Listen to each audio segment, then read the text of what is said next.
बिस्मिल्लाहिर्रहमानिर्रहीम।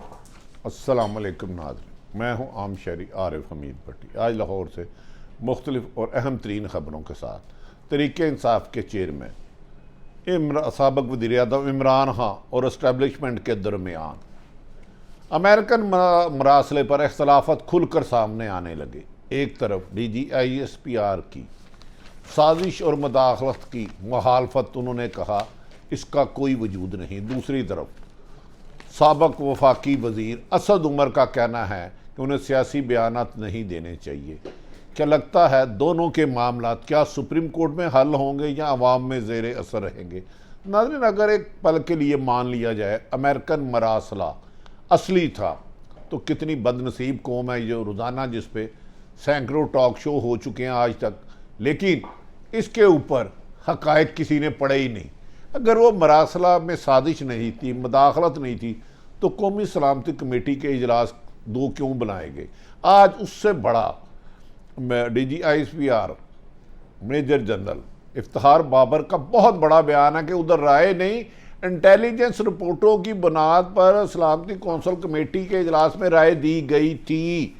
क्या उसके बाद इमरान खान साहब का जो दावा था कि उनके खिलाफ साजिश हुई है उसे खासा धचका लगा है?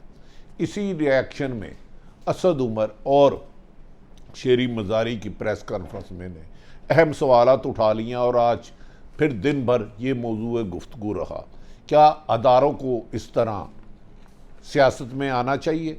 क्या मौजूदा हुकूमत जो ख़ुद अपने दौर में कहती थी 2018 का इलेक्शन जाली है, इसे इस्टेब्लिशमेंट ने करवाया है, इसमें बैठना गुनाह है, इससे इस्तीफ़े दे देने चाहिए, अब खुद वज़ीर-ए-आज़म बन गए हैं? और क्या नवाज शरीफ के बयानिए पर शहबाज शरीफ वज़ीर-ए-आज़म पाकिस्तान, उन्होंने आर्मी चीफ का रिज़ाइन मांगा था 2018 25 जुलाई के इलेक्शन पर, और DJS का, क्या शहबाज शरीफ अपने बड़े भाई का मुतालबा पूरा करेंगे? कोशिश ये करनी चाहिए कि हमारी फ़ौज इस मुल्क की सलामती की ज़ामन है, जिनका सियासत से कोई वास्ता नहीं। सियासतदानों के अपने मामलात पार्लियामेंट में हल करने चाहिए और कानूनी अदालतों और अदारों में करने चाहिए। इस तरह गैर जानिबदार अदारों को लपेट में लाना शायद बेहतर नहीं है। दूसरी तरफ अदारों में भी एक आधा आदमी कोई उन्हें गलत मिसगाइड कर रहा है, खुसूसन एस्टेब्लिशमेंट जो कि पूरे मुल्क की फ़ौज है, उस पर भी नज़र रखनी चाहिए कि एक आदमी जान के हक़ाइक़ के बरक्स अपनी क़यादत को गलत फीडिंग तो नहीं कर रहा। इनका गैर सियासी रहना तमाम सरकारी अदारों का, खुसूसन एस्टेब्लिशमेंट और अदलिया, पाकिस्तान की सलामती, तरक्की और इंसाफ के हसूल के लिए यकीनन है। दूसरी तरफ नून लीग ने आज सियासी रवायात को, आइन और कानून को पंजाब असम्बली के फिनांस बिल पर दफन कर दिया। एक ही दिन में फिनांस बिल के 2 इजलास हुए। एक सूबाई असम्बली का में हुआ जिसकी सदारत परवेज़ लाई ने की, स्पीकर। दूसरा परवेज़ लाई के स्पीकर होते हुए फिनांस बिल ऐवान इकबाल में पेश किया गया, जिसे स्पीकर के होते हुए डिप्टी स्पीकर जो कि नून PTI का लोटा है, मुनर्रफ रुकन है, उसने किया। क्या इन रवायात से सियासत के लिए पसपाई हो रही है? क्या सियासी और जमहूरियत कमज़ोर हो रही है? ये ख़ुद सियासतदानों को फैसला करना होगा।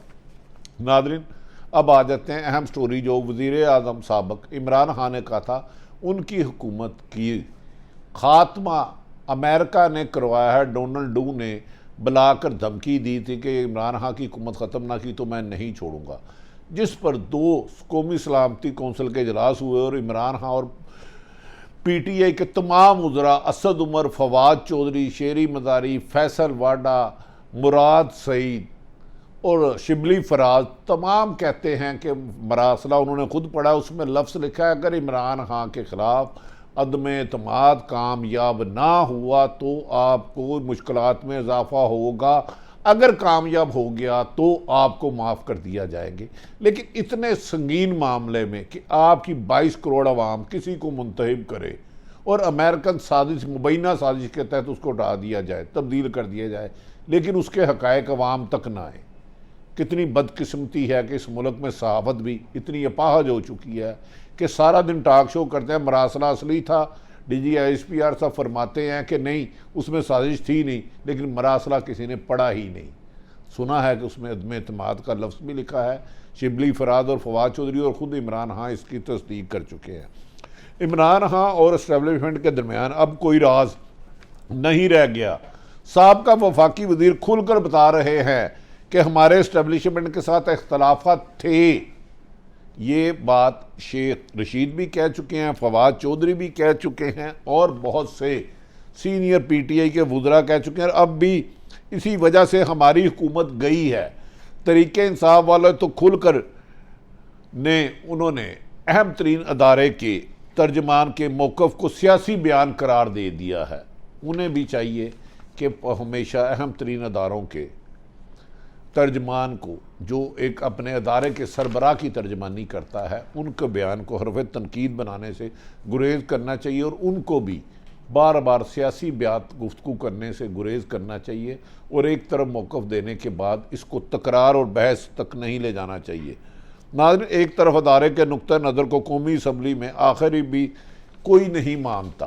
क्या ये इख्तलाफात आने वाले दिनों में सियासी जमातें और इस्टेब्लिशमेंट में और खुलकर सामने आएंगी और इख्तलाफ राय और बढ़ेगा, या इमरान खान मज़ीद राज अफशा करेंगे?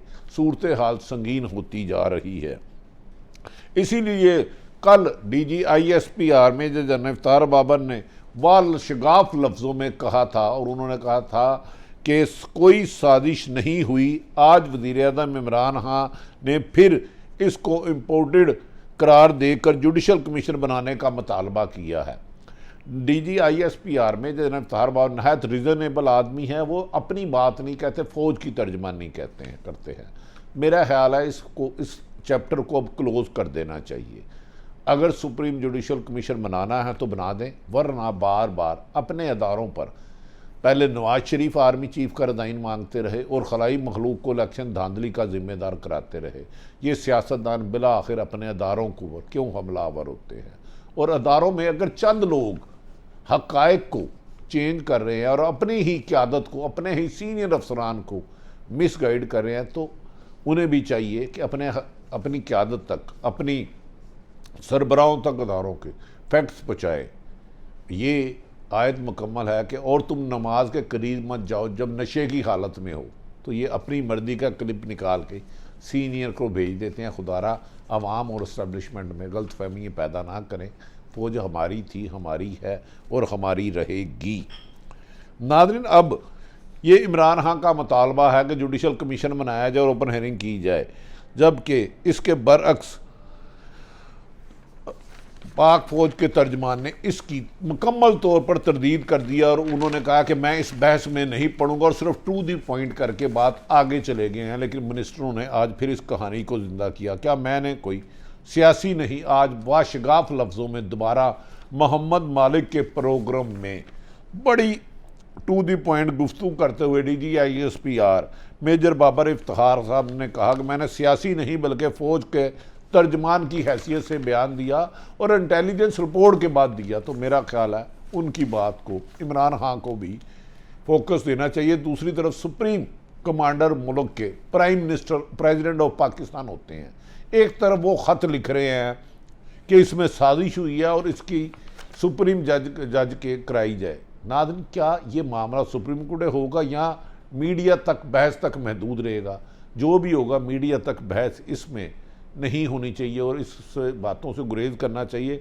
लेकिन जब तक हल नहीं होगा ये लड़ाई जारी रहेगी और बयाना तक लफ्ज़ी गोलाबारी रहेगी, जो किसी भी लिहाज से पाकिस्तान के सलामती अदारों की जो अपनी जानें देकर शहीदा हमारे हिफाजत करते हैं, उनके अज़म को लिए बेहतर नहीं है। बहरहाल ये तो सियासतदानों ने फ़ैसला करना है।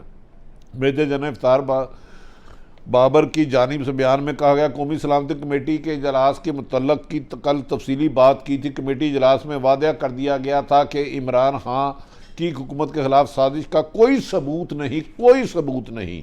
तर्जमान पाक फौज का कहना था, नेशनल सिक्योरिटी कमेटी इजलास में तमाम सर्विसेज चीफ ने अपना मौक़िफ़ वाज़ेह बयान कर दिया था। कमेटी किसी भी सर्विस चीफ ने यह नहीं कहा कि साजिश हुई है। नेशनल सिक्योरिटी कमेटी के इजलास का एजेंडा पहले से तय होता है। इनका कहना है कि पाक फौज के जुडिशल कमीशन बनाने पर कोई एतराज़ नहीं। हुकूमत जो भी कमीशन बनाएगी हम तामुन करेंगे। पहली हुकूमत के पास भी ऑप्शन था, जबकि मौजूदा हुकूमत के पास भी कमीशन बनाने का अख्तियार है। मेरा ख्याल है इसके बाद इमरान खान को बार बार अदारों पर ब्लेम नहीं करना चाहिए। हाँ, सुप्रीम कोर्ट के chief justice, supreme commander, president of Pakistan Arif Alvi हैं, इसको कोई हल तलब मसले की तरफ जाना चाहिए। इस मौके पर उन्होंने खुसूसन कहा कि साजिश कमेटी के एलामिये में भी शामिल नहीं है, इजलास में राय नहीं थी, बल्कि जो सबसे अहम बात उन्होंने कही इंटेलिजेंस बेस्ड रिपोर्ट थी। इससे मेरा ख्याल है इमरान खान साहब के मौक़िफ़ को खासा धचका लगा है और उन्हें के वज़रा को मज़ीद प्रेस कॉन्फ्रेंस करके असद उमर और शेरी मदीरी ने इस पर और सवालात खड़े कर दिए। इससे बाहमी रजामंदी की बजाय इख्तलाफ बढ़ता जा रहा है और इससे अवॉइड करना ही बेहतर होगा। दूसरी तरफ नून लीग ने पहले इलेक्शन में भी जब इमरान खान के खिलाफ अदम एतमाद आया था, कैदियों की बसें भंगा ली गई थी, कोर्ट लग गई थी और गैर मामूली मामला हुए थे और फड्डा लड़ाई झगड़ा हुआ था और उस दौरान भी बहुत सारी अफवाहें गर्दिश करती रही थी और मुख्तलिफ अदारों को लपेट में लेती रही थी। अब पंजाब में भी वही हो रहा है। गैर आइनी तरीके से इजलास किए जा रहे हैं। स्पीकर की मौजूदगी में आज पंजाब असम्बली में इजलास की बजाय हमजा शहबाज साहब ने फिनांस बिल ऐवान इकबाल में किया, जिसकी माजी में एक मिसाल भी नहीं मिलती 70-75 सालों में। नून लीग ने अपने पाँव पर ऐसा लगता है कुलाड़ा मारा है और इससे बाज़ अदारे भी सख्त नाला हैं कि नून लीग को आइन और कानून के मावरा काम नहीं करना चाहिए था और इस फिनांस बिल को स्पीकर की मौजूदगी में डिप्टी स्पीकर चेयर ही नहीं कर सकता था।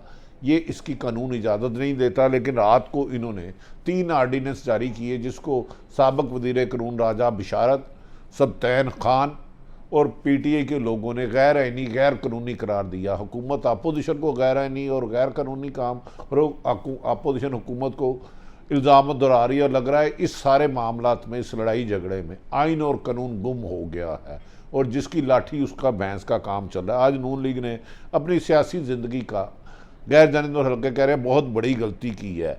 उन्हें ये इजलास किसी भी कीमत पर बजट मंजूर करवाने के लिए कौमी सूबाई असम्बली की खुद मुख्तारी नहीं छीननी चाहिए थी। वज़ारत कानून के मतहत कर दिया गया और इस इक़दाम को मार्शाल्लाह जैसा भी कहा जा रहा है कि लॉ सेक्रेटरी के मतहत और पार्लियामेंट को कर दिया गया है। एक तरफ तो आप कहते हैं कि आर्मी चीफ वहाँ आकर कौमी असम्बली में ब्रीफिंग दे और दीगर अफसरान दे, दूसरी तरफ स्पीकर के होते हुए पंजाब असम्बली को लॉ सेक्रेटरी के साथ मुतहद करना शायद जमहूरी रवायात की नफ़ी करता है। नून लीग की माशी पॉलिसियों से भी बाद अदारे खुश नहीं। वो कह रहे थे, आप तो कहते थे इमरान खान नाहल हम आएंगे तो दूसरे मुल्कों से कर्जे लेंगे, IMF से मामला ठीक कर लेंगे, पाकिस्तान को माशी तौर पर मजबूत करेंगे, लेकिन दिन ब दिन माशी तौर पर पाकिस्तान कमज़ोर होता जा रहा है और नून लीग शायद अपने वादे से मुनरफ होकर अपने और पीपल्स पार्टी मौजूदा हुकूमत अपने मुकदमत ख़त्म कराने के लिए दिन रात कोशिशें कर रही हैं और ख़त्म करा भी चुकी हैं।